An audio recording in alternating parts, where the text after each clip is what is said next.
এই ইহুদি লোকটি এতটাই ইসলাম বিরোধী ছিল যে কোনো বইতে মোহাম্মদ নাম দেখলেই সাথে সাথে মুছে ফেলত, কিন্তু আল্লাহর ইচ্ছা ছিল অন্য কিছু। একদিন সেই নামই তার অন্তরে এমন ভালোবাসা তৈরি করলো যে সে সবকিছু ছেড়ে মদিনার পথে রওনা হলো। মদিনায় এসে সে জানতে পারলো এক হৃদয় বিদারক সংবাদ, আমাদের প্রিয় নবীজি সাল্লাল্লাহু আলাইহি ওয়াসাল্লাম আর এই দুনিয়ায় নেই, তিনি ওফাত বরণ করেছেন। এই খবর শুনে লোকটির পৃথিবী যেন থমকে গেল, কিন্তু তার ভালোবাসা থামেনি। সে হযরত আলী রাদিয়াল্লাহু আনহুর কাছে গিয়ে আবদার করলো, আমি তো নবীজিকে দেখার সুযোগ পেলাম না, অন্তত তার ব্যবহৃত একটি পোশাক আমাকে দেখান, আমি তা স্পর্শ করে শান্তি পেতে চাই। যখন নবীজির পোশাকটি তার হাতে দেওয়া হলো, সে পাগলের মতো সেটাকে চুমু খেলো এবং বুকে জড়িয়ে ধরলো। সাথে সাথে তার মুখ থেকে বেরিয়ে এলো লা ইলাহা ইল্লাল্লাহু মুহাম্মাদুর রাসূলুল্লাহ। কালিমার সাথে সাথেই সে আল্লাহর কাছে প্রার্থনা করলো, হে আল্লাহ, যদি আমার ঈমান কবুল হয়ে থাকে তবে আমাকে এখনই তোমার বন্ধুর কাছে নিয়ে যাও। দোয়া শেষ হতে না হতেই সে নবীজির রওজার সামনেই শেষ নিঃশ্বাস ত্যাগ করলো।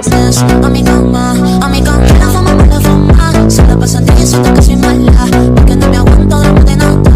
Dime si vienes a mi cama, a mi cama.